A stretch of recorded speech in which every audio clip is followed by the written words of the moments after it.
early.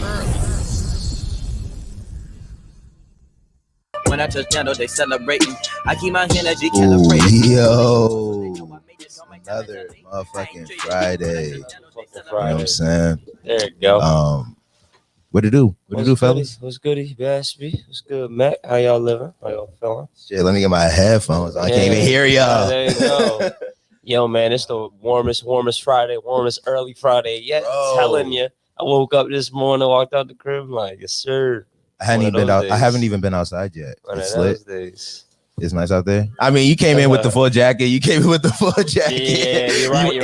It didn't catch you. It caught you off guard. Off that, let me. Nah, the weather caught niggas off guard for sure. Man, this week actually the weather's been great this week.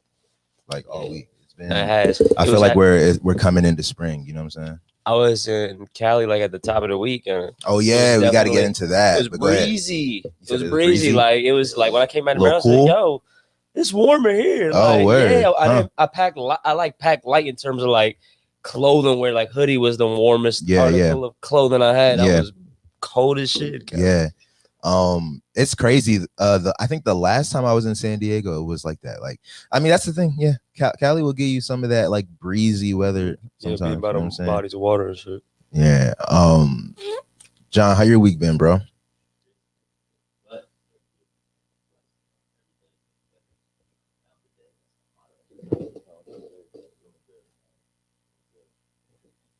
Yeah. Some big things going on this week, man. The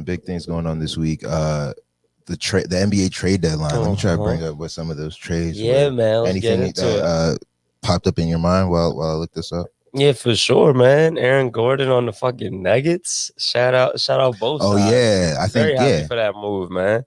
Very happy for that move. I'm trying to see because he really like fits like that whole style of play that they got over there in Denver, you know, and he's just gonna go over there, really good defender, low key, you know, that three ball start dropping even more, it's gonna be a problem.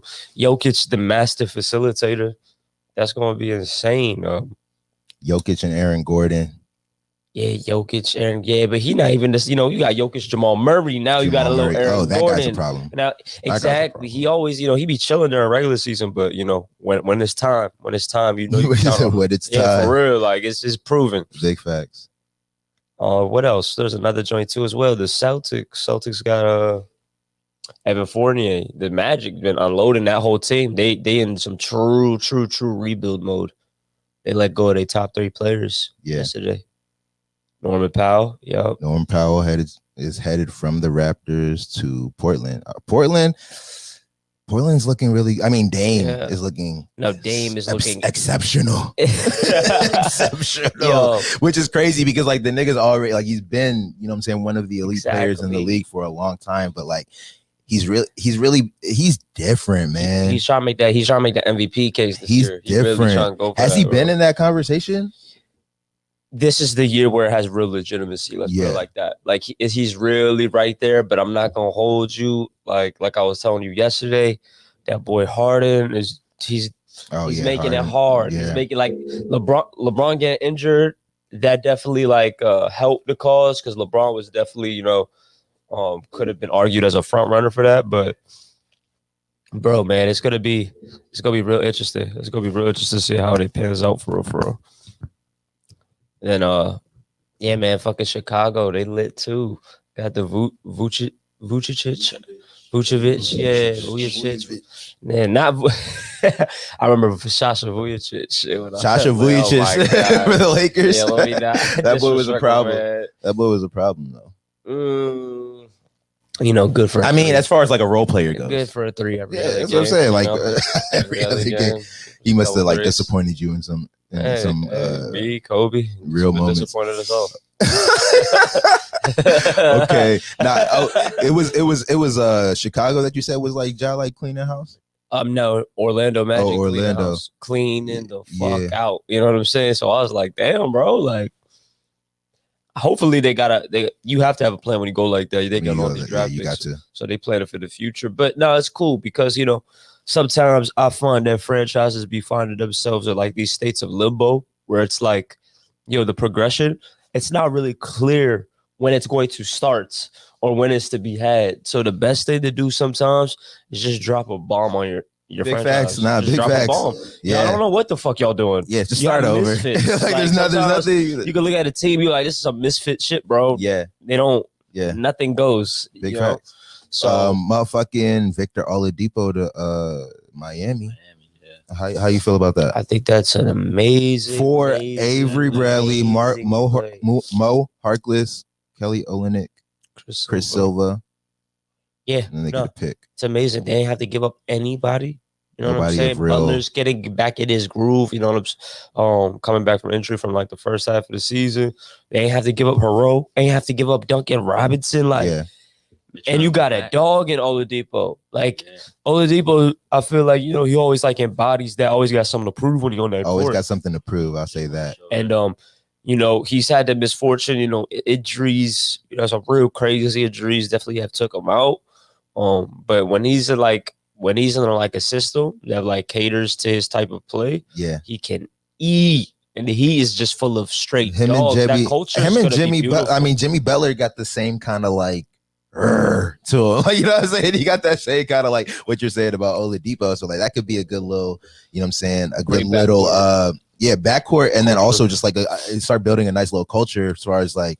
You know how that team plays. You know what I'm saying? How that team fights. You know what I'm saying? The reason why they even was able to get to that finals last year, bro, is like they were in the finals last year. Yeah, they go hard. They go hard. So like the record might not have said anything, but exactly like when it comes to playoffs, and you look at all those players on the team, they all built for that moment. So you have to always take shit like that into account. But like with Oladipo, he can't be the guy on the championship team. No, not at all. But that's so like, is Jimmy Butler their guy? Like, who's the guy there? Butler. Jimmy Butler's obviously the guy, but it's funny because if you really watch it, who they want to be the guy, and who will be inevitably is gonna be that nigga Bam Adebayo. Oh, Bam, yeah. They gave him that contract. The way he played too, like he above the rim, he started getting his ball handling better. It's a real problem. You know what I'm saying? Because he a big, long dude, and he could do so many things on the court on both ends. So that's going to really be their dude in the long run. I feel right now is Jimmy Butler. He is their leader. You know what I'm saying? Yeah. Vocal leader. And back it up with the play as well. And then you have specialists around, you know what I'm saying? Like Duncan Robinson, he going to pull up for 40. You know what I'm saying? You have to watch that. He was in a lot of trade talks yesterday, but I'm glad they didn't have to give him up. Yeah, I see you just passed it. Norman Powell. Powell going to the Blazers. That's a big play as well. With CJ being injured for most of the season, but now he's coming back, catching his groove real quick. You don't really have to worry about a nigga like him. He always got his shit down pat. But Norman Powell's a dog. He's I think like the past 5 or 6 games, he's been averaging like 30. Oh, shit. Yeah, he kind of boosted his even trade value for the Raptors. Raptors were trying to make plays. Lowry almost came to us. Yeah. We almost made that play, but he stayed put.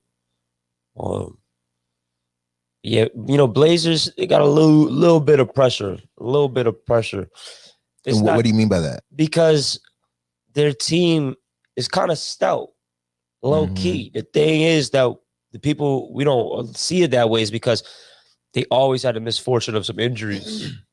Always have the misfortune of like key players too. Like Nurkic always be injured. Then you have McCollum injured. So that's why it enables like Lillard to shine like that. Well, he gonna shine regardless. But it's like now when you're seeing these heroics, like we've been seeing some real Dame time heroics these past like 2 months. Game time heroics. He's going crazy. It's like there's nobody I would put the ball whose hands I put the ball in other than Dame Lillard in the last like 30 seconds. He the clutches. He's the clutchest nigga I've seen in a long time. Yeah, he the clutches. It's like like as far as clutch, like clutch. I was gonna say like Curry, but like Curry can shoot like anytime, any place. But like Lillard. It don't matter where on the court, bro. Half court. Yeah. You know what I'm Yeah. saying? Like, They both that shit liable to go in. Unlimited range. Yeah. Unlimited range, bro. Him and Curry, like you have Love to put to them in see the it right same now. Curry class, like in terms of that range. Nah, I Dame saw, would do and it what's too. crazy, the reason I'm so like adamant about it is because the last time I saw it was against Golden State like a week and a half ago. You know what I'm saying? Like, did you see that game? I think it was on ESPN or TNT or some shit. Like, that shit went down to the wire. And I only tuned in for the last like 4 minutes. Like, I just peeped it on the TV and watched it in the last 4 minutes. And yeah, fourth quarter heroics, bro. Like Dame Lillard. Like, I was like, God, this nigga's crazy. He be showing out on the words. I ain't gonna hold you. He's had that's what I'm saying. And that's another one of my points is like it's always in big moments too. It's in moments that matter. It's not like, you know, regular season. I mean, yeah, this is a regular season game, but it's against the Warriors. And then, you know, the joint against Paul George. Like, this nigga, but also it's crazy because after that night against the Warriors when he did it, like I was like working out and it was on the TV that he did it like again like 2 nights later. And I'm just like, this nigga is like, I guess I think it was the Wizards. So I was like, Jesus Christ. Fucking Wizards, man. I was watching them play last night. I think they blew a lead to the the Knicks. The Wizards are a mess. The Wizards are a mess. They blew a lead to the Knicks last night. Hey, the Knicks are, you know, they're the best defensive team in the league. Oh, really? Yeah. I heard they were they're actually like kind of turning around. It's a culture change. It's a culture change, but you know, I think Julius Randle looking like a monster. Julius Randle looking like a fucking monster. Yeah, he's looking Magic really good. Definitely, you know, got him boofed that. I still believe we didn't have to give him up, man. We could have him along. That could be our big three, man. That could have been our big three. Who you talking about? LeBron, Julius, AD. Oh, at the Lakers, yeah. That could have been something serious. But what was the team we was just talking about? Right, we was just talking about the Knicks. Yeah, the Knicks, man. The culture, they got a culture change going on. I'm not going to even sleep on it. Yeah, they got something brewing over there. But at the same time, what was proven like I think it happened 2 nights ago, but they had first they could run it up on it as a conversation yesterday about James Dolan, the owner of the Knicks, bro. Like he's a petty dude. He's a petty dude. You know, as long as your owner is not trying to let shit flourish, you'll probably always be in that. Always be a bad team. Like there's a fan that just basically what did it say? Said something wasn't even that derogatory or anything, but it was like a Knicks style type of shirt, and it was just saying something about Dolan, like ban Dolan or some shit like that. And Dolan, this thing really gonna say, yeah, we don't allow any offensive anything offensive towards me. And then niggas nothing like, offensive towards me. So what? Niggas are not allowed to boo next? Like, what are you saying? Like, you know, and then fucking they're like, oh yeah, so yes, Charles Oakley, well fucking, honestly, the Spike Lees, like he's trying to be enforcing all this little slight little shit, just petty shit, like you Patrick said. Ewing. Come on, bro. Patrick Ewing, this nigga's really trying to act like they know who he was. You know what's funny, man? I don't know. I think that's a misunderstanding. What, everybody in the world is supposed to know who Patrick Ewing is? I heard it was like security guards that were just like, bro, like, who are you? Like, identify yourself. You know what I'm saying? I think they knew who he was. And he was coming for a Big East tournament. It's like, it's a different, I understand where he's coming from. Like, I shouldn't have to. This like, I understand where he's coming from, but it's also like, bro, like, there are people in the world who are just not like. I totally feel you because I'm like, yeah, bro. Some niggas, I don't watch basketball. Yeah, so I don't know you. I'm just doing a job here. That's cool. You know that's cool. I'm not knocking that person. I'm saying it ain't isolated. Charles Oakley, there's a whole. You had this nigga Charles Oakley. You had him thrown. Oh, he did. Oh, yeah, they did have him. No, yeah, I remember that. Yeah, and I'm saying you have the context matter because I'm like, yo, bro, y'all history in the past 25 years. Ain't too bright. No, yeah. Haven't done shit. No. But the only time y'all niggas did do shit is with when y'all those niggas guys. was respectable was with like niggas that are considered Knick legends. Yeah. And are also fucking Hall of Fame. Like, well, Patrick Ewing, I'm a Hall of Famer. Yeah, big fact. You know what I'm saying? So fucking the shit that happened with Charles Oakley, then the shit also that happened with Spike Lee, and at the same time too. What happened with Spike Lee? I ain't hear that. So he's been going through the same entrance for the past 35 years. Uh-huh. And then they try to hit him with the Spike, not today. You can't go through the turnpike. And Spike like, and again, like I understand, like, yeah, don't be feeling big, but at the same time too, I'm like, yo, why are we switching it up? Yeah. And if everything's switching it up, that's from the top down, obviously. Yeah. Then niggas just like, yo, no, make sure. Yeah, I don't give a fuck. No. Like, you know what I'm saying? Nigga blew me. I called him when he answered the phone. So. So that nigga come through the front. Come through the front with the rest of them. Yeah. So then when I say Patrick Ewing, I'll be like, yeah, they might not know, but I'm like, no, I'm pretty sure they knew. I'm like, nigga got a fat ass, he got fat ass banners and all this. Yeah, but that's the thing. If I don't know you by face, like I need you to tell me who you are, and then it's like, oh, Ewing, I've seen that name on the signs around here. You know what I'm saying? That's what I'm saying. I totally agree with you. Know what I'm saying? I'm willing to bank on. No, they knew exactly who the fuck he was, but they're just like, this is the position. I'm not knocking them. They're like, bro, I will get fired. I need to talk to who that security guard was. I get fired if I just let you. I need to know who that person was because I can't make the assumption that they just know. I can't assume that anybody knows. Like, there's motherfuckers. I think Tim Ferriss is like the most famous person in my world, and a lot of people, when I bring his name up, they don't even know who the fuck I'm talking about. You know what I'm saying? Never heard of Tim Ferriss. He's like the podcast god to me. You know what I'm saying? I feel like Tim Ferriss is definitely a niche dude. But you understand what I'm saying? Yeah, I know. Like, I know. Yeah, no matter how famous you are, there's someone out there who does not know who you are. I remember a shorty going up. She ain't really. Say that again. He's not on TV. You said he's not on TV. Is Tim Ferriss on television? He had a TV show. He had a TV show. Hey, all right, to your point, bro. My man Jam is funny as shit. Yeah, what's he talking about? He said you couldn't pay me to know what grown Patrick looked like. That nigga looked like a different person. That nigga looked like a different person. That nigga watching no sports. That nigga old, but also, I'm not gonna say he looked like a different person, but that nigga old as that. Like it was a different era. Like even the guy that we're talking about, he was that guy in a different era, bro. Like. No, but like there's no millennial that you show Patrick Ewing and then it even means anything to them. No, not millennial, sorry. Gen Z or something. I don't want to veer too far from the whole point is the owner. Don't take what I said and the whole point is the owner is fucking whack the fuck out. I hear that. It's very emotional. And when you really think about that, it's like, damn, bro. Like when I even think about ownership as a whole, I'd be like, it'd be really crazy when you have a majority of players be black players, and then boom, a lot of your owners is fucking white owners. But not only that, niggas be making moves off the whim of how the fuck they feel.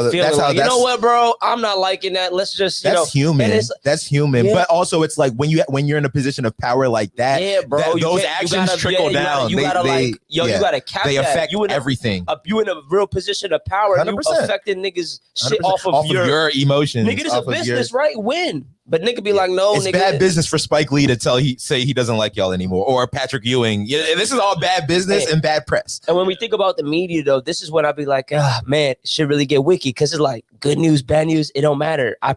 There's a profit to be made off of that just being relevant. Yeah. So it's like if that's how you choose to be relevant at the same time when your team is actually starting to be well, it's the same shit with the Cowboys. The Knicks Cowboys are not they ain't shit. Like, bro, there's certain teams that like are relevant just because they're relevant. Like Knicks are one of them. Like they're relevant for being bad a lot of the time too. You know what I'm saying? This is what I'm saying. And the thing is, it creates like a weird dichotomy when you fucking profit off of your fucking averageness or even below averageness you eat. So the niggas that be there's no incentive to like actually going out. Nice. Yeah. We all getting paid, but it's like, we talk about what's the like you talk about integrity of the game, like even with Philly, like nigga, there was a time in Philly, bro, they was taking every single game for 3 years. Like, and it's like, yeah, you try to gain a competitive advantage, but the more like I be growing up, I'm like, no, there's a lot of factors to ball. It's like you got the fans, like the whole reason niggas is coming to the game is to see like competition. But then the whole team could be having another motive or no motive at all. We don't even care, bro. Like you come into our games, but like the goal here is not to make the goal here is to sell these seats. Big facts. So like even with the Wizards, like Russell Westbrook. Oh yeah, and if there's no COVID, we be selling out. They be selling out. No. They be selling out. No, they wouldn't. Yeah, they would, bro. Bill and Westbrook, they be for select games, it'd be sold out. I think something you're failing to realize is that like the Wizards aren't one of those teams that sell out games. Like, you know what I'm saying? Like regardless of who's on the team, I think. They're not one of like I feel like there's teams that like sell out games. No. It was truly dependent on who the fuck is coming to town. LeBron coming to town, it's gonna be sold out. But that's what I'm saying, and that's kind of to my point. Wizards, that's kind of to my point. I was at a Miami Heat game when it did not. That's what I'm saying. Like it did not sell. I was at like those. Honestly, like I got to a point a couple seasons ago when with the Wizards it was like I would just go to the games that like big players were at. You know what I'm saying? you know, even a couple years before that, I used to try to go to every Wizards game that I can. Like I used to really be in there. You know what I'm saying? At least try to be. But nah, there was a time I went to a LeBron that Miami Heat that had LeBron, Chris Bosh, and Dwayne Wade. That game was not sold out. Word. And I went to a playoff. Remember when they went to the playoffs and but who were they playing? Like 2015, 2016? Yeah. And then there was that, and there was another playoff year. I went to their playoff games weren't even selling out. You know what I'm saying? Like the Wizards, that's what I'm saying. I feel like they're not one of those teams that like sells out. Like, but you know, this is sells out games. I mean, can't really gauge it because the time that they got Russell Westbrook, but it's also this is the biggest. You think this is the biggest? Oh, the biggest player acquisition they ever had in the history. That's the biggest acquisition they've ever made. Russell Westbrook, besides drafting John Wall. No, that I don't view draft as acquisition. I'm like you hit the market. You hit the market to get them. I hear what you're saying. Never had that. You know what I'm saying? And that's the thing. I'll be like, that's the trap. You going for like the accolades. The nigga, he like it's almost over. Like the take is almost. Yeah. Well, if you look at the whole shit though, you're like, damn, you got a fucking MVP. You got an MVP. Triple double 3 years. That he's a guaranteed first ballot. Yeah. You know? I would give him first ballot. Oh yeah, 100%. I would give him first ballot. Why not? It just sucks. I'm not gonna say he changed the game, but he kind of brought life to that point guard position. I'll give it to in a time when point guards weren't like 100%. Right before. I would honestly say it was like both. I would say it was like those were the first two, not the first two, but those were like the two biggest. Athletic point guards. Yeah, Russell most athletic point guard of all time. Yeah. For sure. But, so I would say he's a first ballot Hall of Famer, even if he doesn't get any kind of championship. Yeah, exactly. And it ain't predicated on that, but I just find it sometimes unfortunate because I remember I was really on that Westbrook side when Durant had left. And were you? 100%. Wait, off the fact that he stayed, or off the fact that you thought he was a better player? No. I never thought Westbrook was a better player. Durant, what was the? Nah, it was just like Durant. You can win here. Y'all could have beat them. I literally watched that Western Conference. Y'all were up 3-2. You could have won the ship that year. So when he had left, it wasn't more so that I was mad because he's trying to get his rings and shit. I was like, bro, you was fully capable of getting them here. Work a little harder. But as these past 5 years have went, I'm like, could he really have won it there? I don't know, because this nigga Russell, bro, toxic. It's like, nah. Damn, no. Hey, but it's hard to play with him. Yeah. Man. Like, and then after that, it's like, bro, you can't get out the first round. Yeah. It's deep. So I'll be like, I have to this nigga put leaving it all on the floor, all on the floor in the first 82 games of the regular season. Average triple doubles. He got nothing left in the tank by the time playoffs hit. When I think about Westbrook in the playoffs, I think about Dame. When I think about PG in the playoffs, I think about Dame. I think about the other guy. Big facts. That's what I think about. They ran into the wrong guy. You know, so and that's who the Wizards pick up. Yeah. You know what I'm saying? For what? That's what I'm saying. It's to sell jerseys, niggas. Like, what are y'all trying to do? What the fuck you trying to do? That is what they're trying to do. Yeah, like that is. I mean, DC teams. It's crazy now. I'm not even gonna put that on DC teams because we got champions in the Nationals and the Caps. But fucking like the Redskins, even when we were talking about the fucking when we were talking about like the toxic owners or the petty owners, Dan Snyder comes to mind. Like Dan Snyder's probably one of the pettiest owners, bro. And it's like that's why the organization will never be nice, because he can't even let his own ego he can't even put his own ego to the side to put together a winning franchise, or you know what I'm saying, even give people the power who know what they're doing. You know what I'm saying? It's like you could sell it, make a profit, and you like just walk away, nigga. Just walk away. No, you're like, no, this is mine. We'll never change the name. We'll never change the name. Yeah, like you own the sports teams, like no, this is mine. Yeah, bro. Like that's a wild sentiment to have when it's like, yeah, you're in your full everybody, right, but everybody going around the city like, this is our team. Like, you know what I'm saying? Like, this is our, like, we are the Redskins. Like, man, nigga, and like, nobody cares. Nigga, this is our owner. This is how they move. Like,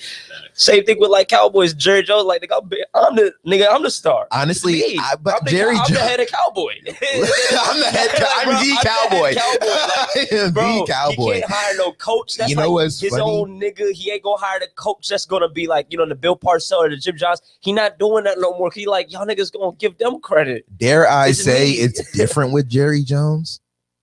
Dare I say it's different with Jerry Jones because he make Jerry money. Jones, one, he makes money. He's built like the most nigga hasn't won anything in a long time, but it's still the most valuable team in I think in all of sports. You know what I'm saying? Or one of them. You know what I'm saying?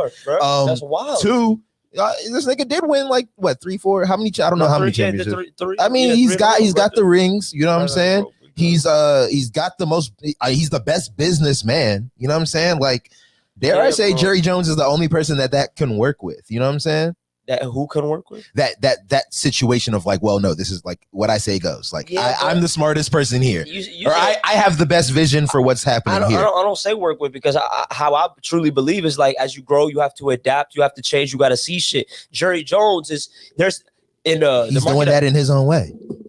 Nah, bro, he's not. Let's see, like again, if we're talking about just monetizing and marketability, A+, you got it. It's even more of a like salute to him. The fact that y'all niggas are not nice and you're doing it. That's like a feat in itself. But it's like if we're actually gonna talk about GM and like empowering the people within your actual company to make the plays as opposed to you being some type of because he really do fuck with football. He wants to be integrated, like he wants to make plays and shit. Like let your son do it, bro. Like Steven Jones, he's more than capable of doing this shit. You don't need to why him? Like has he proven to be nice? No, because he's in that role. I'm saying like as an owner, your literal job, like you're the owner, bro. Like you hired these GM niggas but like that to think about how you become the owner. Think about how you no. Not every owner thinks that way, bro. You become an owner because you have the funds to acquire the shit and you acquire it. Don't mean you know what you're doing. But also, okay, time out. Because if we're talking in the case of Jerry Jones, we can't say he doesn't know what he's doing. Bro, I'm talking, and again, I break it down because it's facets. When it comes to football related shit, no, he does not know what he is doing. Okay, I'm not going to say, okay. That is it. That's it. I understand, but I hear what you're saying. But you're talking about like if the owner, like the whole role of the owner, that's what I was challenging. The whole role of the owner. Some owners, they do have the proclivity to like enable other people to do other things so that they can just kind of see the whole umbrella. You know what I'm saying? Some owners are like operational. They want to like influence all of the parts. You know what I'm saying? But that's what. So then I go back to the actual results. What is that doing? Yeah, this nigga won 3 championships. Bro, you talking about some 90s I know, shit, I'm talking about some 90s shit. The nigga's like 90 years old. Bruh, he's lived a lifetime. He's 78 and whatever the fuck. You know what I'm saying? He's lived 78. Only 78? This is. But that's what I'm saying. But that's my point, bro. Like, we're talking he did it in the 90s, but like now he's continuing to like what, bro? He's trying. Like he's still trying. Profitability. It's great. Everybody eats. Like, but also like he still thinks about a win. He still thinks he's capable of doing that, bro. Like what if you, Brooke, what if I was sitting here telling you, like, bro, like, put the camera down. You're not what you used to be. Like, would you just take that? Like, okay, fine, I'll put it down. I would gauge my results. Like, I would be like, damn, okay, niggas is still fucking with the product. Okay, but niggas are still fucking with the product. One, we've already said that that's a thing. Two, Cowboys are still America's team. That's what I'm saying. Two, they're winning enough to the point that like they're always like conversations of like. I think we could definitely agree to disagree for sure because we're not about to sway anybody's opinion on it. I just truly I don't straight up because I'm like I really don't. I'm on the side of owners. I'm on the side of owners. I'm on the side of practicing like management. Like that's like literally what my life is. I feel like so I can always resonate with the nigga that's trying to like keep all the pieces in place and like. You know what I'm saying? Do the owner, cool. The like, management thing. If I'm thinking about an owner, I'm like, I fuck with a nigga like Kraft. Like, empower somebody that know what the fuck they doing. I don't. He's a different kind of guy. That's a different philosophy. There's different philosophies in ownership and even in coaching and all this type of shit. Every joint got different philosophies. That's a different kind of philosophy. Yeah, but you know, it works for him. At the same time, I'm like, so where's the point of you assessing and reassessing how you go about things? So you just like, again, if you're in that position, right? Aren't you always supposed to assess and then go ahead and like evolve or adapt to however it is that you're supposed to do? Yeah. So can you say that maybe he's been lacking in that department? Maybe not just doing that? Like, I think his assessment doesn't look like how maybe you want it to look like. Like his assessment is his assessment. I feel like he is assessing. Like this is the thing. Will I not pay Dak? You know, it's an assessment. Yeah, like, we'll see what he does this season. You know what I'm saying? Like I feel like he is assessing. Yeah, because even with that shit, shit. It's like, yeah, you're assessing, but how much did you assess giving a Zeke 90 mil? And like, what is he? He's not even a fucking top 10 running back. Yeah. So what are you assessing? I'm like, what are you like?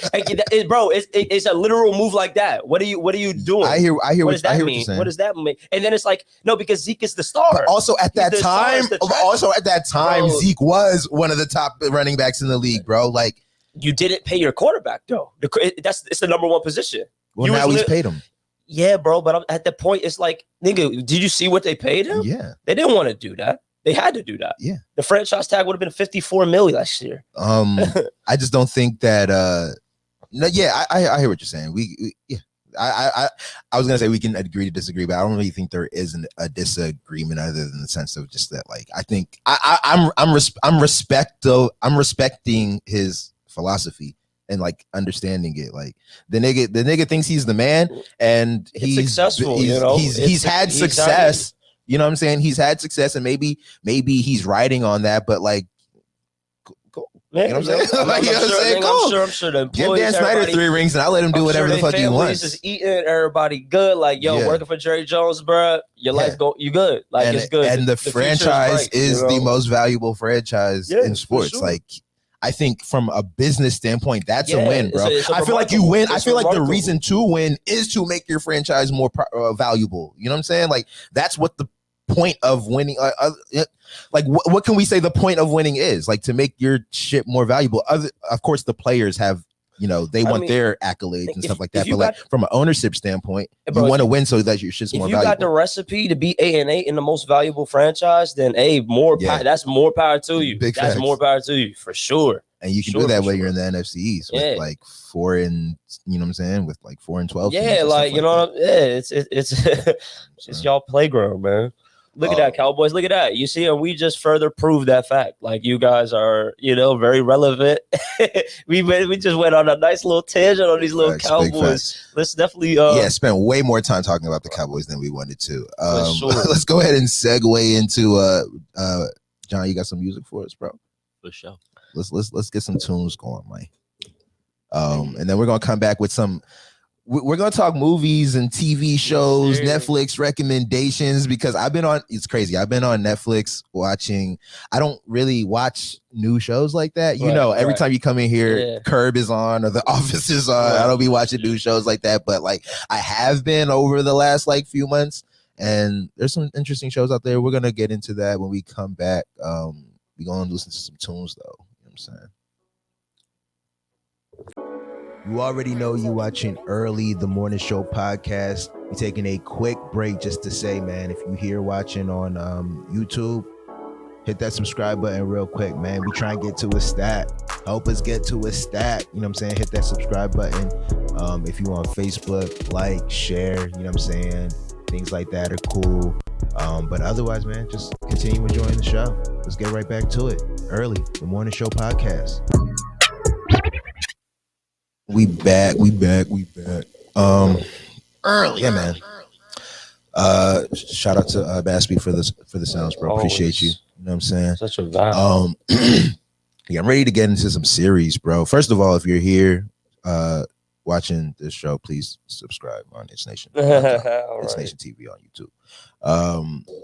Yeah, Brooke, what shows you been getting into, man? I just got, shout out to Jay, my friend. She put me on this joint called Good Girls. I was about to say, first of all, shout out to Good Girls, because you told me to watch that yesterday, and I started watching it. You're hip to that show? I mean, I got it. New season it just dropped? Yeah, season 3 or season 4? Season 3 just dropped. Oh, season 3. I remember I was telling you I saw the trailer for it. Yeah, recently. It's a very good show.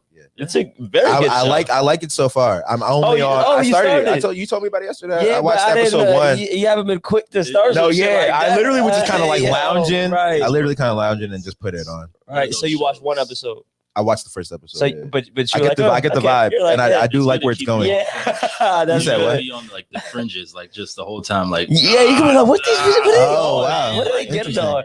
Interesting, because one, I like, so as far as like the first episode goes, the subtle that shorty, humor. the black shorty, she's from Parks and Rec. She's so funny. Yeah. Retta, that's her name. Yeah. Oh, okay, I bet. Yeah, she's. You see the store manager?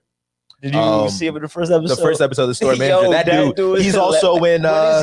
What is he? I forgot. He plays somebody important in something else. Like, fuck, Yeah. I can't think of where he's He's from, but hilarious, he is a yo. funny guy. He's hilarious. But also, I think he's a good actor. He plays like good he is. roles, No, like he the is, roles he that is. he be in be like As you they see be this, asshole-ish, but like he's good. He's I'm good trying at to tell that. you, bro. This is one of those shows where I'll be like, I like the writing. I was gonna say writing, from man. episode 1, the storytelling, like It's good. the you can see like the frustration, like you can see their frustrations and what might lead them to doing what they're about to start doing. Like I'm kind of mad I don't have more intel on it because it does look like it's going. Yeah, it does look like it's going a little well. But say whatever you want to about it. No. I was just gonna say, just like, I mean, pretty much, like, I just really like how the story's coming together, and like how you said, like I like how all the women are like all in like a little situation in their lives where they're like, yo, it's a now or never type shit. Like, big facts. Swim, we gotta do it, and it's from like the most unlikely trio that you would ever think to do it. So the fact that, like, I love new premises with shows. I'm like, I ain't really seen a show like this. This is lit. Like, let me see what they about, you know? And the humor caught me off guard. I thought I'd chuckle here and there, but I like, yo, this joint's funny as shit for real. It's actually very funny. It's my type of humor. I'm like, it's of that Parks and Rec ilk. Like, I'm like, like, this is my jam. So I just be right, exactly. So I just be watching it. And then there's a lot of other, like, you know, recognizable characters that other homie, the dude that plays old girl's husband. Yeah, what is he in? No. Shaggy from Scooby Doo. Shaggy from Scooby Doo. I was like, yo. I'm like, what is he from? But also he's from other shit. Bro, I'll be like, I just know. I'll be like, yo, that's Shaggy. That's hilarious. And he really be the role of that dude. Like, she really balls. Like, she's really honcho. Yeah. It's cool. It's really cool watching the little dichotomy. Then also their relationships, because they're all mothers as well too. So, you know, seeing how they have their relationship with their child and shit like that is very interesting.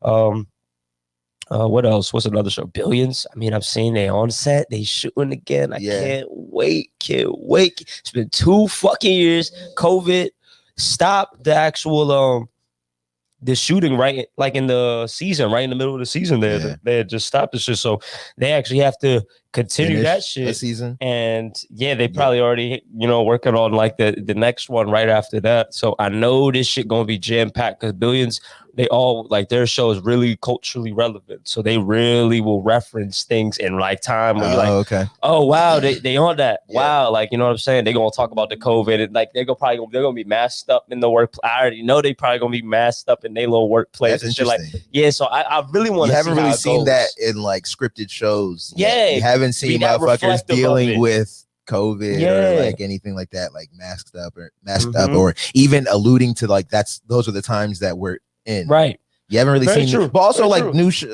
I feel like you would have to be in a new show, like a new show would have to be being developed right now that was talking about that. You know what I'm saying? Right. You know, because like, how do you tell a story? For it. Maybe straight up. Because I've seen productions of like people making like, you know, a short film about this time. I've seen things like that. You know what I'm saying? But I want to see like that subtle, like, yo, a show that's like got the fucking mask on because it's like it's accepted. Everybody knows. Like at this point, it's kind of like when you shoot it with nobody else is like, how'd you even finesse that? Yeah.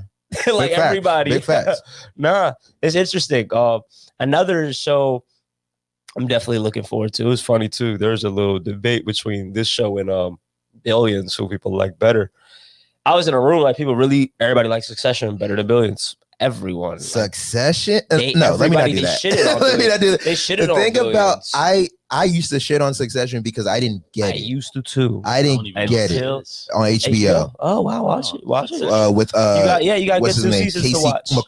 Macaulay Culkin's little brother. I'm trying to remember. That is his little brother. There's another one. Yeah.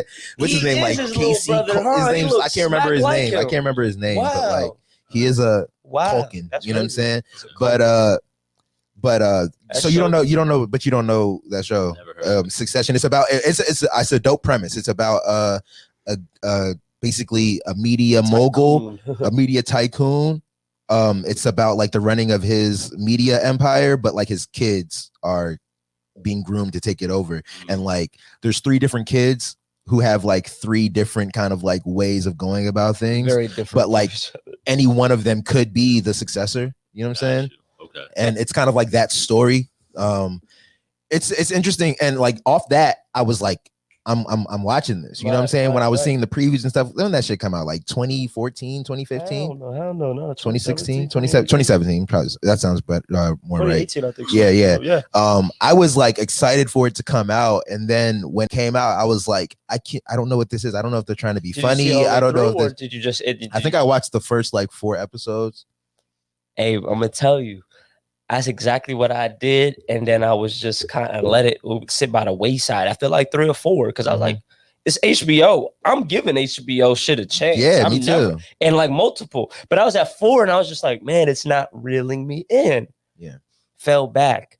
Then like my cousin started talking. He's like, "Yo, bro, you watch Succession?" It was funny because I recommended it to him, and I didn't even finish it. He's like, "Yo, then I'm off good that. looks. You like that shit is crazy." I was like, "Word, you like that?" So that was a good recommendation. And then another one of my boys, Dominique. This nigga was off his Succession's the best show on TV right now. I'm like, whoa. I said, bro, what are you talking about? You like that shit? He's like, bro, did you watch the whole thing? I was like, nah, I watched it like 4, bro. But he's like, nah, bro, that's literally. He's like, bro, you literally like that's your initiation for like if it's like watch it. And I watched the whole thing. I watched the 2 seasons that are available now. And bro, I'm gonna tell you. Oh, there's only 2 seasons out right now. Right now, yeah. I'm gonna tell you. Are they still making that show? Yeah. It's not done. No, it's not 2 done. seasons in what, 4 years? No, 2018. You said it came out in 2018, 2019. We're in 2021. 2020, 2020. Oh, so they just took a break. They just took a 1 year break. Okay, I don't know why that felt like so way longer. Yeah, no, they're there. But I was like, yo, bro, the writing of this show. Now that show be winning awards. Like that should be winning Golden Globes and Emmys, and that's why I'm like, wait, what am I missing? You know what I'm saying? Like, what am I missing? It's like really like this is the thing. I guess it's like I had to accept the fact. I'm like, yo, these niggas are inviting me into a world I really do not know at all.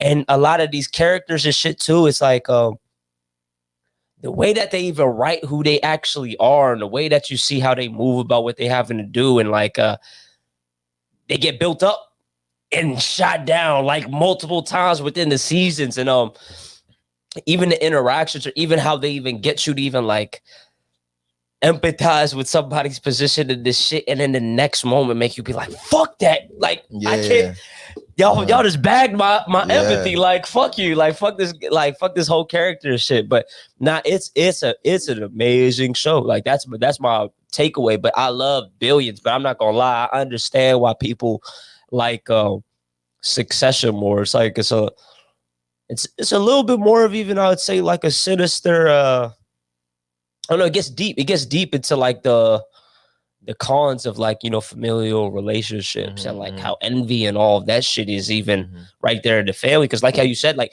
they're all vying to be the top. They're not like just like, oh, dad picked like, he picked them. They're like, he picked they're like, you're a op, nigga. Like you can't do this shit, nigga. Like you're dumb. Like just, and you see all of their all of their weak points. You can see like it's very visible. And then you look at you go back to the father's perspective. You're like, damn, bro. Like this is kind of like, talk about, we just talk about owners and shit. Now I'll be like, damn, bro. I'm kind of feeling Pops. Like he kind of playing them for a loop too. He's like, look, I need one of y'all, and he kind of plant that seed to start making them do all of these things to like get his trust type like shit. Up for grabs. And he looking at him like, y'all are kids. Like even the dog, like who I would think is like made for that position, would be the daughter. But like even hers, like if you look at her partner, you're like, she has mad insecurities. She's like a weirdo. The dude is a weirdo. A little bit. Like he's a real,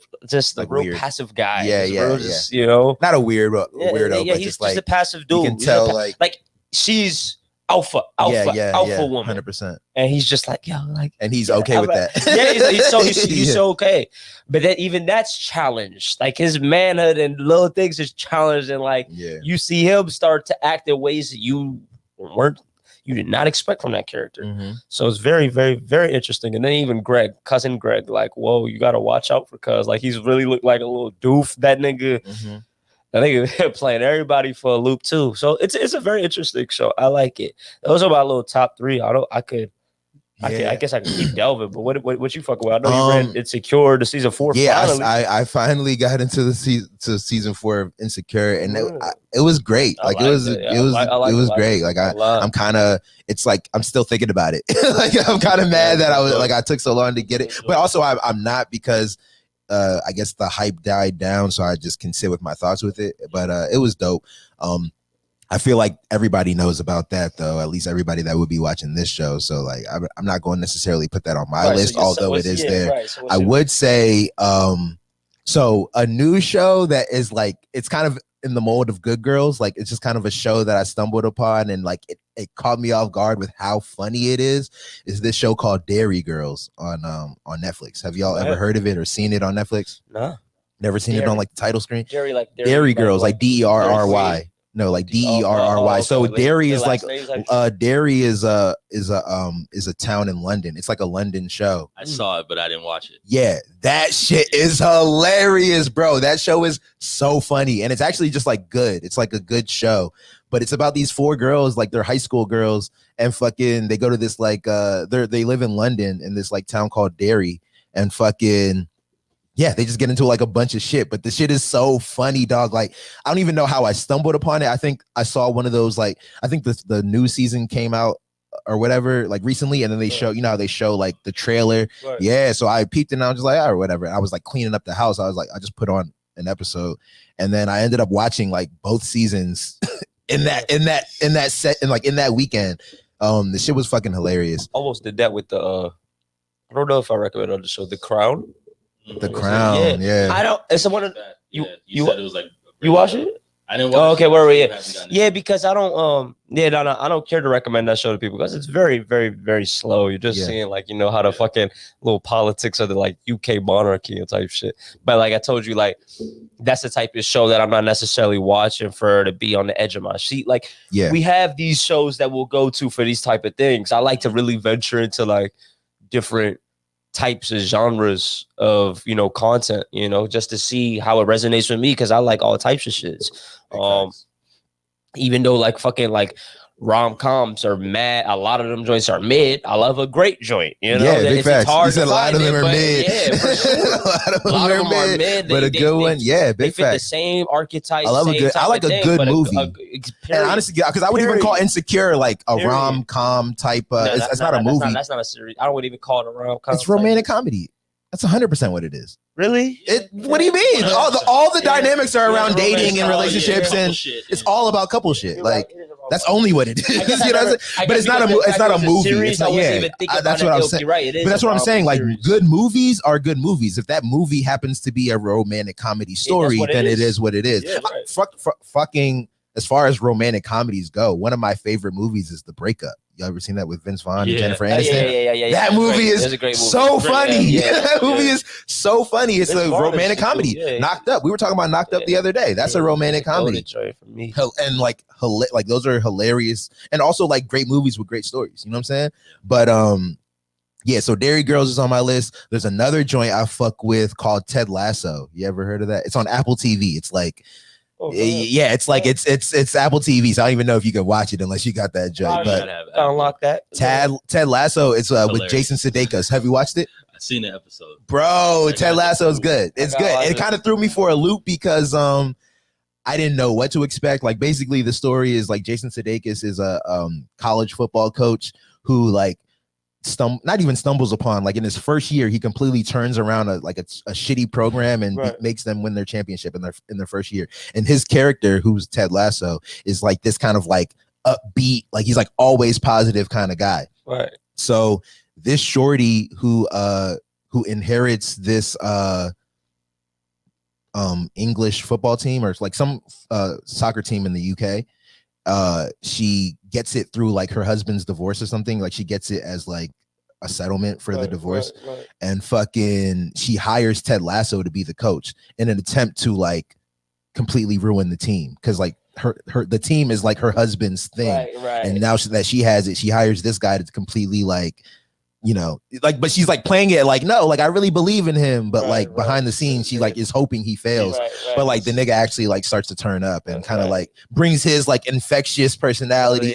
But the show is hilarious. Like it's kind of like this feel good story. I really hate this is gonna sound so like pessimistic of me, but I hate these like ultra feel good stories. Like he's kind of like This Is Us type, like, oh Too my happy. god, like too, like, you know what I'm saying, like too everybody get no, I don't, not that no, This Is Us is just too emotional. Like it's just like they're trying to get emotions out of you, whereas like Ted Lasso is that way, but they're more positive emotions. Like they're trying to like set up and knock down these like happy moments, and I just hate like joints that are kind of like holding your hand through this, like I want you to feel good at the end of this. But even though that show does this, it's a good show and it's like hilarious. And I fuck with Jason Sudeikis, man. Like there's not too many things he's done that I haven't found him good in. Yeah. I'm fond of the endings that, sometimes like those feel good endings, harsh reality. Oh, those harsh realities, just like, oh no, this is real life. Harsh, like, this is real life. You don't always get what you want. Have you seen Harsh Crimes? I haven't seen that with Christian Bale and the other. Haven't seen that. Some shit don't end well. No, most things don't. Hey, Requiem for a Dream. Have y'all seen one of the saddest movies I've watched? You said what? Walking with the Devil. Nah. Walking with the Devil? I think so. It's on Netflix or Hulu. Can't remember, but that's a movie. Who do star somebody? At the end of it, I was pissed off. Uncut Gems. Morris Fishburne is in there. Like I was pissed the fuck off. I was like, y'all really did this? Like, yeah. Uncut Gems was more so. Yeah. Uncut Gems was more so of a ride, and it was a wow ending. Like it was a wild ending. Yeah. But I was more. But then, like I was heartbroken. I was heartbroken. When I let it sit, I was like, makes sense. It made complete sense. This was a great story.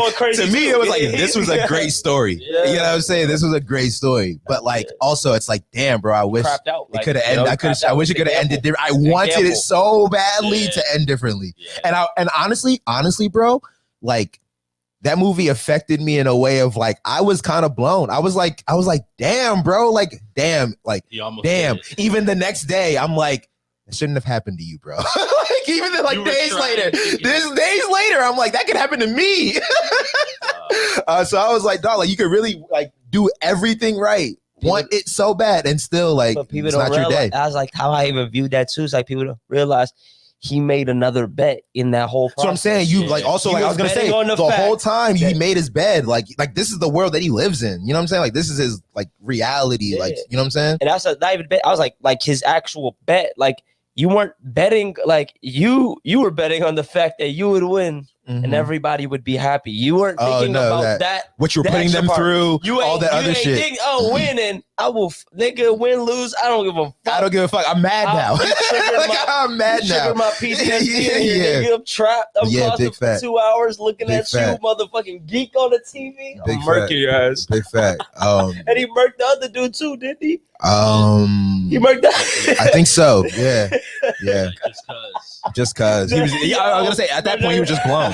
Just blown at that point. You gotta go. Just unblown. You saw that? You gotta go. Fucking okay. Have you seen Requiem for a Dream? Have you seen any of that?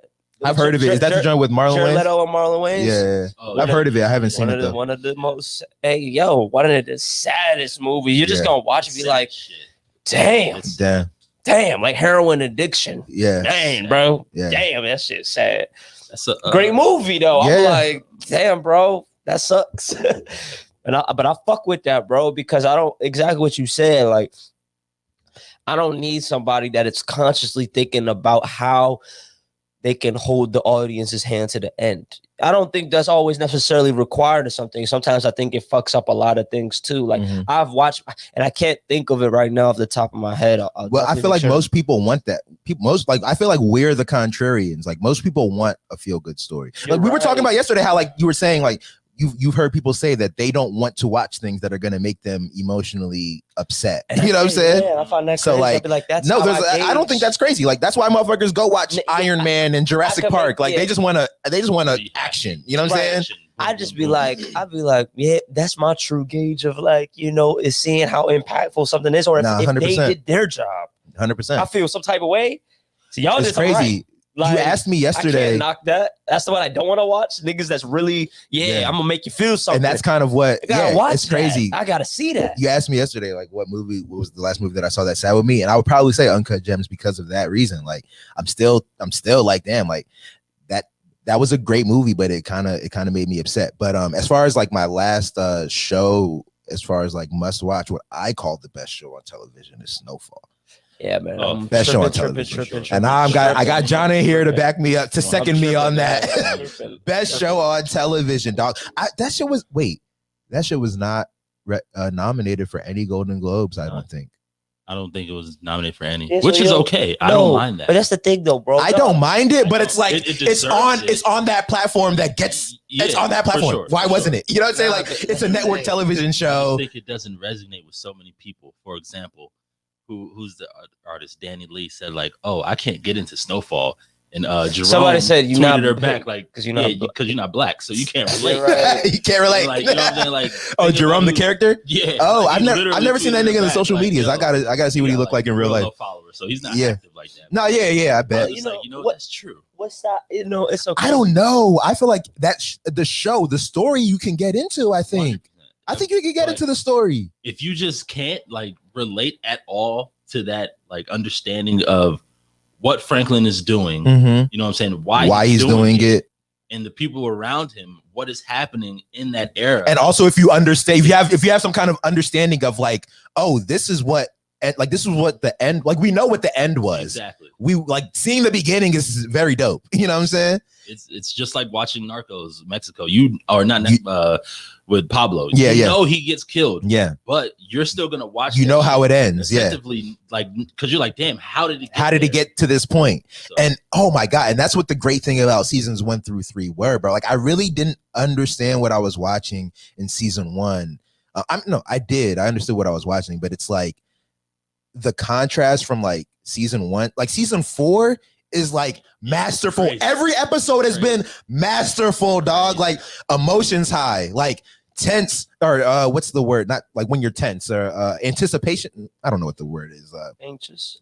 The anxiety, my anxiety levels be on 1,000, bro. Like every episode thus far this season has been A1. You know what I'm saying? And I think I saw something that it's been renewed for another season. So that's gonna be tough. But like, oh my God, like this season so far, it's because we're still mid-season. It's kind of interesting, but like so far, I don't know, man. Kudos. I be waiting for the next week, bro. Yeah, I'm kind of stuck on. I was still stuck on when you said the Golden Globes and shit. I was just thinking, I was like, what would it take for somebody to even like establish like, we have our own nomination. So like, no, we're just doing our own thing, and that's what we need to do. Not even. And this is the thing. You know how it would resonate and how it could really work is like.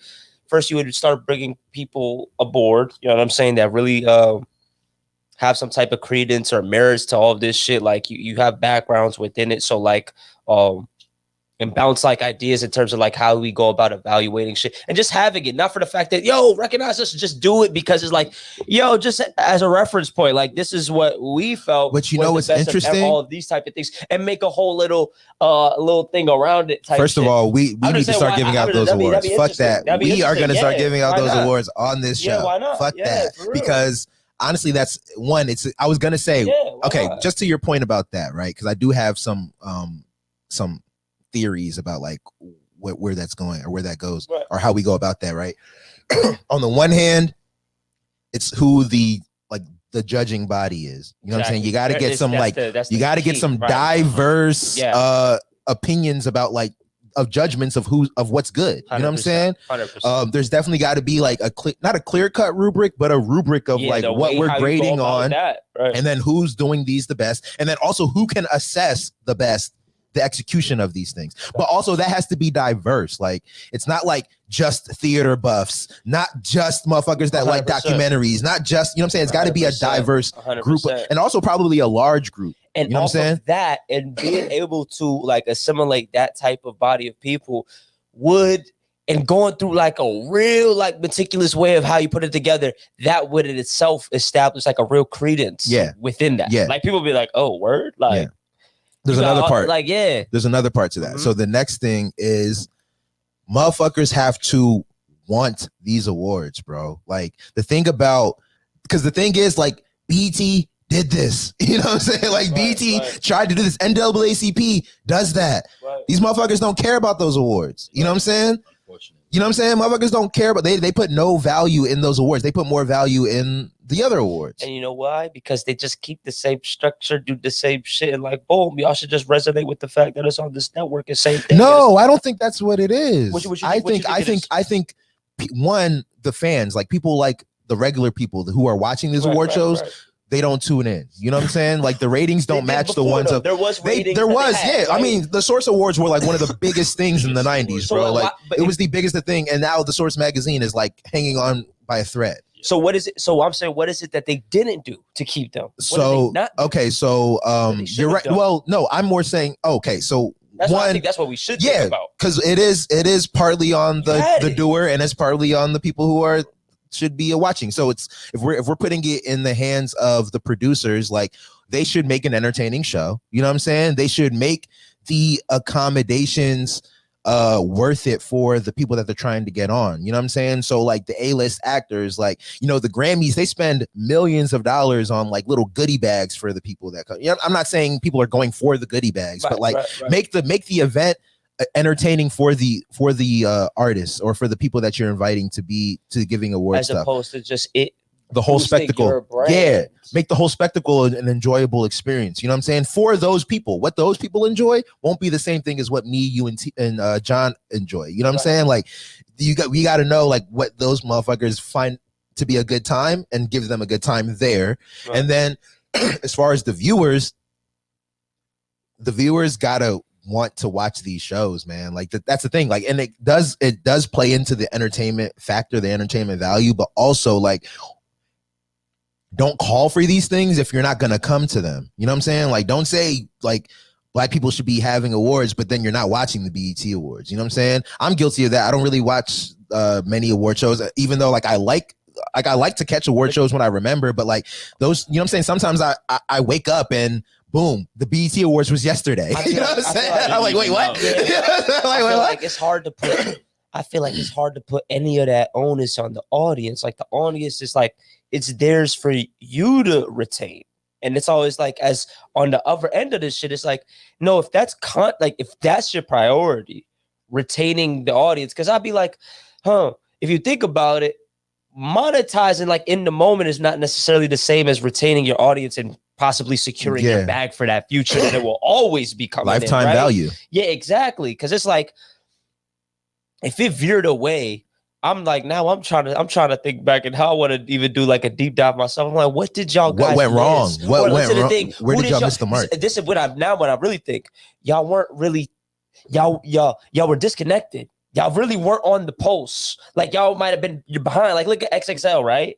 Like these niggas be making freshman lists of niggas that should have been on three years ago. This shit is annoying. They're not freshmen anymore. They're making juniors on the freshman list. Bro, that's what we're talking about. That's what we're really talking about. Like y'all niggas is fucking this shit up. And then the XXL like freestyle is part of the BET thing, but it's like we don't care about these motherfuckers. 09, You're right. 2010, there was a time when it was. I would say 2014. That was a good era of the XXL freshman list. After that, it's kind of been like fizzle. It is big facts. And it's also to the point of having that diverse governing body, because like if you got a governing body that's not in tune, I got hip to the baby this year, so I'm gonna put him on the list this year. You should have had somebody telling you like, no, this nigga's coming, like, or whoever it is, like, you know what I'm saying? You could tell there's like one little thought process that is leading this direction. There's like four people making the decisions as opposed to like a big body of people. But then, and that's the thing, like when people went, and that kind of goes into like whether it's the audience's fault or not.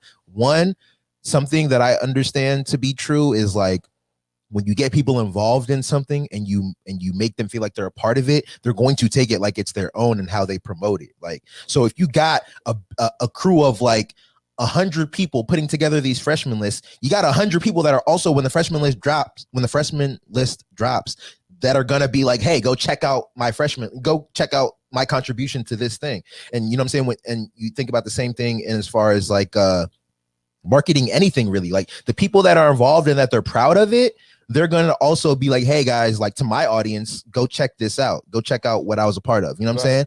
Right. But as far as those two things that we said, or that I said, the last thing that I would say is like, also there has to be, I think I may have said this, but like there has to be want from the recipients of these awards. Like they have to actually want them, bro. Like there's motherfuckers that have never won a Grammy that are like crossing their fingers every year, hoping that this is their year to win a Grammy. Going there every year. You know what I'm saying? Going every year, showing up every year. But they're just like, this is the award that I want. I want this award. Which, but also too, like, it's hard to like dethrone number one. You know what I'm saying? Like all you can do is just grow as big as you can and hope that your thing becomes number one. It but goes like back to that it goes back to who you build to even make that consensus that would even make people gravitate towards like, oh, word, those is the ones that is deeming whatever this collective of people. Issa Rae, put her in charge.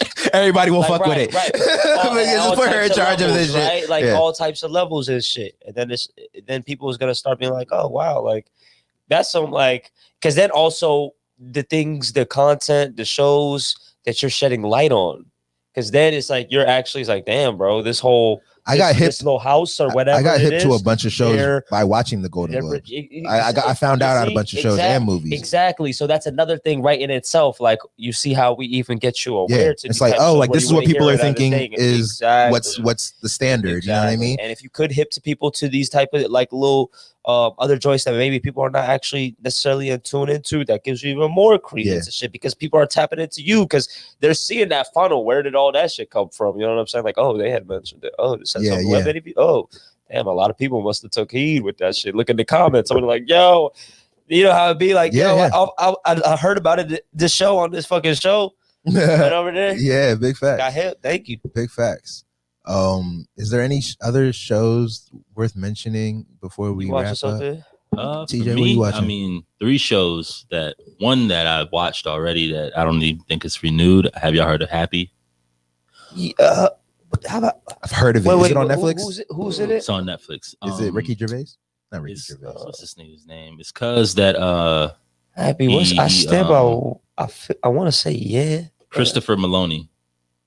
You got his picture up? Oh yeah, from SVU, Law and Order, SVU. Oh. I love that guy as an actor. I don't know why. Yeah, he was on a couple episodes of Veep. That was very good. Little character. Yeah. Is it? It's good. It's good. It's really good. It's really all right, I'm heavily into sci-fi type shit. So like it's along that realm. Fuck with it. It's a great show. Maloney is a very, very diverse. People love that guy, man. Bro, he's dope. Have you seen the roles? I saw him in Veep. He was in an episode of Veep. He was in a couple episodes of Veep. Veep is one of my favorite shows, and he was very funny in that. Outside of that, in Law and Order, I don't think I've seen him in anything. Okay, so you're not, bro. Check him out. He's a wild dude, good. Like that Law and Order dude. Good. That Law and Order is actually like an anomaly. That nigga don't be playing that type of role. Yeah, like ever. He be playing a little weird shit, bro. Yeah. You never watched Wet Hot American Summer on Netflix? No. I've seen it. I've seen it. I've never actually watched it. You'll love it. Yeah, bro. That's like good. That's textbook back going. Yeah, you're gonna love it. You're gonna love it. You go even like Baby Driver. Funny as like fuck. You seen Baby Driver? I haven't seen Baby Driver. You gotta watch. All right. He said you're not watching the movies. He said you're not watching that stuff. John Hamm is good at that joint. John Hamm is my guy. Like I like John Hamm. You know what I'm saying? Pretty good. I like. Honestly, John Hamm and Chris Maloney, like they kind of resemble each other a little bit. Kind of. It's crazy. Like when you said John Hamm, like his name, his face popped up in my head, and it's like I thought I was already talking about this. And I'm gonna tell you, where he's really from, Detective Stabler. Now Maloney, this nigga is really. You never seen Oz? Oz, no. Yeah, the fuck, you seen Oz? Yeah. Fucking watch Oz, fucking HBO. Like I think I got scared out of watching that show. Like I heard that show was just like traumatizing, so I just never got into it. You'll see a lot of people off some. This is where you got your start. This is where that's just from what, the early 2000s. Nah, we talking 97. Oh, okay. And this is HBO. Like HBO. That was Sopranos time. They were transcending. They were transcending what's on television back then. When I looked at Oz, I was like, oh, y'all were going wild. This is everybody's probably looking at HBO like, y'all niggas are crazy. Oh, I got another fucking show. Speaking of HBO. First off, just got to mention The Righteous Gemstones. It's not new, and it's not. I don't think it's being renewed. But we were talking about it. Righteous Gemstones. We were talking about it yesterday, and I'm just like, I was reminded of how great of a show that is. Righteous Gemstones.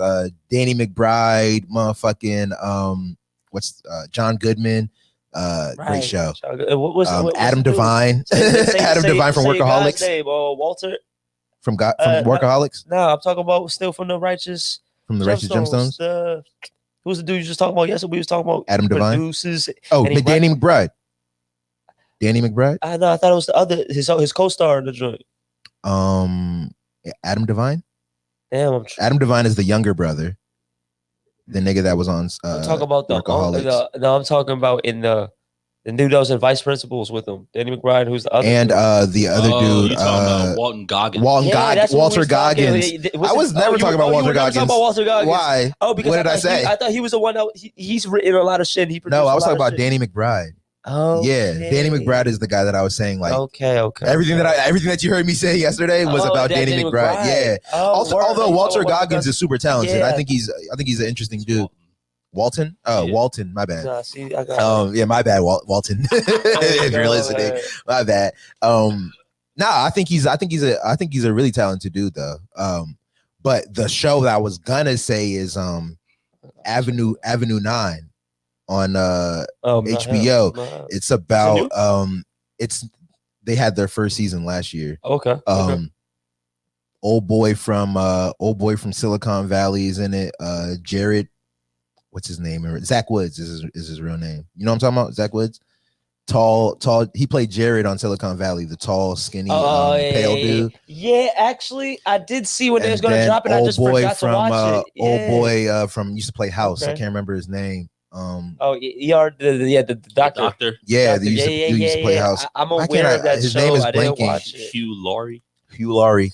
He's also in another show with a space show. That's what I'm talking about. Oh, it's the space show. Yeah, Avenue 9.